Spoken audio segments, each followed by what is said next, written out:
మందిని అయినా నన్ను ఎవరన్నా అడ్డుకుంటే చేస్తే మంత్రాలతోని లేకపోతే యంత్రాలతోని నేను అది చేసేస్తా చేతబడి చేసేస్తా అంటున్నాడంట. ఎల్లూరి శ్రీనివాస్కి నేను చెప్తున్నాను, మిగతా యావత్ భారతదేశంలో ఉన్న అఖండ ప్రజలకు చెప్తున్నాను, ఆయనకి ఏమీ రాదు. ఆ మంత్రాలు తంత్రాలు అని చెప్పేసి మిగతా అధికారులు ఎవరు భయపడుతున్నారంట. ఆయనకు అలా ఒక ప్రెస్ నోట్ రిలీజ్ చేపిస్తాను, అక్కడ అఖాడాల నుంచి చేస్తానన్నారు. మీ అందరూ కూడా చెప్పేది ఏంటంటే ఆయనకు మంత్రాలు వచ్చేసి తర్వాత ఇంకేదో చేసేస్తాడని అలాంటి భయాలు పెట్టుకోకండి.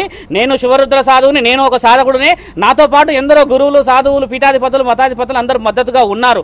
అందరూ బయటికి రావాలని లేదు. కాబట్టి ఏంటంటే శ్రీనివాసు చెప్పే ఆ మంత్రాలకు చింతకాయలు రాలవు. ఆయన న్యాయపరంగా రావాలి. జెండర్ మార్చుకొని బ్రీస్ట్ ఇంప్లాంటేషన్ చేసుకుని ప్రాస్టిట్యూషన్లో ఉన్నాడన్న విషయం కూడా నిన్న రాత్రి తెలిసింది. నిన్న వాళ్ళ ఇంటి నుంచి నాకు ఫోన్ వచ్చింది, ఆయనను వదిలిపెట్టమని చెప్పేసి. మా నాన్నగారు ఇలా మీ పెళ్లి చేసుకుంటే ఏమవుతుందని చెప్పేసి ఊరు నుంచి ఫోన్ వచ్చింది. ఆయన గారు ఏదైనా కౌంటర్ ఇస్తే డైరెక్ట్గా హైదరాబాద్కు ఈరోజు మేము కమిషనర్ దగ్గర కాల్ చేసాము, ఇక్కడ వచ్చాము. ఈ విధంగా ముందుకు రావాలి, ఈ విధంగా మాట్లాడితేనే ధర్మం ఉంటుంది. కానీ ఎక్కడో వెళ్ళి నువ్వు పెళ్లి చేసేసుకొని ఇంకా నా పెళ్లి అయిపోయింది, పొద్దున నేను తాళి కట్టలేడు అంటే రాత్రి వెళ్ళి తాళి కట్టిండు. అలాంటి పెళ్లి చుట్టుపక్కల చూడండి.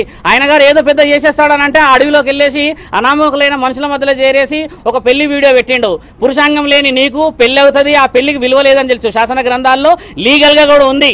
ఒక పురుషుడి యొక్క అంగానికి విలువ లేకపోతే చట్టపరంగా ఎలాంటి మర్యాదలు ఉంటాయో తెలుస్తుంది. నీకు అంగం లేదు అలా అని చెప్పేసి యోని లేదు, నువ్వు నిర్ణయించుకున్నావు. కాబట్టి ఆ అమ్మాయి వర్షిని జీవితాన్ని సర్వనాశనం పట్టిస్తున్నావు. ఇకనైనా నువ్వు మేల్కోకపోతే నీకు రావాల్సిన రోజుల్లో కావాల్సిన మర్యాదలు చట్టపరంగా అవుతాయి. ఒక స్త్రీ ఈరోజు బయటకు వచ్చింది, గుర్తుపెట్టుకో, నీ పతనం మొదలైంది. శ్రీనివాస్, నువ్వు ఎక్కడో ఉండేసి గాలిలో పెడుతున్నావు కదా మేడలు, నేను ఆశ్రమం కట్టుకుంటున్నా, నేను అది చేస్తున్నా అంటున్నావు కదా. శివరుద్ర సాధువు నేను మాటిస్తున్నా, ఆశ్రమం నువ్వు ఎలా కడతావో నేను చూస్తా. ధర్మం అనేది ఇంకా బతికి ఉన్నది కదా. సాధు సంతులందరినీ ఏకం చేసి నీ పతనం పట్టకపోతే నా పేరు శివరుద్ర సాధు కాదు. అఘోరా తత్వం వేసుకొని, జుట్టు వేసుకొని, రుద్రాక్షలు వేసుకొని, చితాభస్మం వేసుకొని నా తండ్రి పేరును అపవాద చేస్తే ఊరుకునే ప్రసక్తే లేదు. నీ రుద్రాక్షలు నేను దింపకపోతే నా పేరు శివరుద్ర సాధు అనేది మార్చుకుంటా. ఆ అమ్మాయి ఈరోజు బయటకు వచ్చింది, కేవలం ఒక భక్తిని, ఒక ధర్మాన్ని మీరు అందరూ ఉంటారని చెప్పేసి కదా. ఆ అమ్మాయి కూడా నేను మాటిచ్చాను, వారం నుంచి 10 రోజుల్లో ఆయనకు సంబంధించిన వివరణలు అన్నిచ్చి చట్టపరంగా ముందుకెళ్తామని చెప్పేసి ఇప్పుడు ఆజాద్ గారు కూడా వచ్చారు. ఈ ఆజాద్ గారు మాట్లాడింది చట్టపరంగా రావాలని చెప్పి. ఏదైనా కూడా ఎంత వివరంగా మేము చెప్తున్నాము, నీకేంది ధైర్యం లేక ఎక్కడో గుహల్లోకి వెళ్ళి చెట్లలోకి వెళ్ళి వీడియోలు పెడుతున్నావు కదా.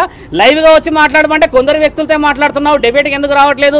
ప్రశ్న జవాబులు ఇచ్చడానికి ఓపిక లేదా నీకు? ఆ అమ్మాయిని మోసం చేస్తున్నావు. అపంశుభం తెలియ ఆ తల్లిదండ్రులు నేను రాగానే కాళ్ళ మీద పడి ఎంత ఏడుస్తున్నాడు ఆయన. నిన్న నైట్ వాళ్ళ అమ్మకి అక్కడ ఫిట్స్ వచ్చిందట ఆ పెళ్లి వీడియో చూసేసి. ఇలాంటి వాళ్ళ ఉసురు ముట్టి వస్తావు నువ్వు, గుర్తుపెట్టుకో.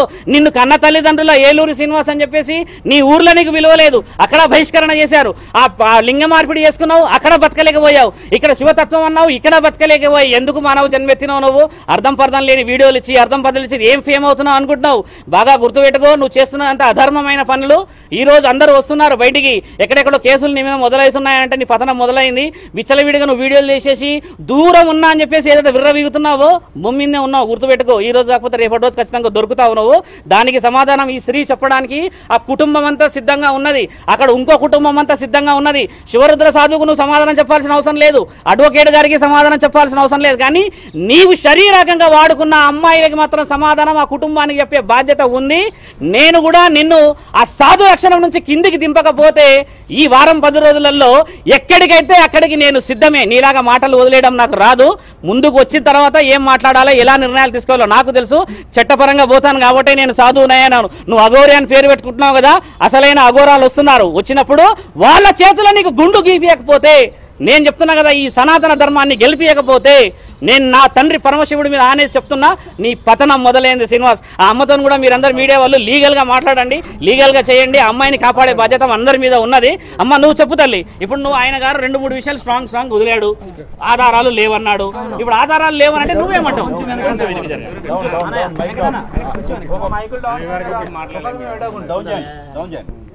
ఈరోజు నేను ఎల్లూరు శ్రీనివాస్ పైన కంప్లైంట్ ఇవ్వడానికి మహిళా కమిషనర్ నెరల శారద గారికి ఇచ్చేసాను. అన్ని ఆధారాలతోటి నేను అది సబ్మిట్ చేయడం జరిగింది. నేను త్రో పోలీస్ స్టేషన్ ద్వారా, త్రో కోర్ట్ ద్వారా నేను లీగల్గా వెళ్తున్నాను. సో నాకు సపోర్ట్గా మా సీనియర్ అడ్వకేట్ ఆజాద్ గారు ఉన్నారు, గురువు గారు ఉన్నారు. సో నా ఫ్యామిలీ మెంబర్స్, మా మామయ్య, మా అన్నయ్య కూడా ఉన్నారు.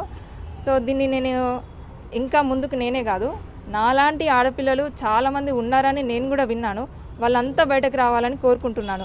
కనీసం మెసేజ్ల రూపంలోనన్నా, కాంటాక్ట్ రూపంలోనన్నా వాళ్ళు బయటకు రావాలని నేను మనస్ఫూర్తిగా కోరుకుంటున్నాను. అంతేకాదు నిన్న కామెంట్స్ పెట్టిండు నా పైన, నా పర్సనల్ లైఫ్లో ఇన్వాల్వ్ అయ్యాడు. సో నా పర్సనల్ లైఫ్లో ఇన్వాల్వ్ అవ్వడానికి తను ఎవ్వరు? నేను ఏ రోజున తను కాపాడమని నేను ఎప్పుడూ అడగలేదు.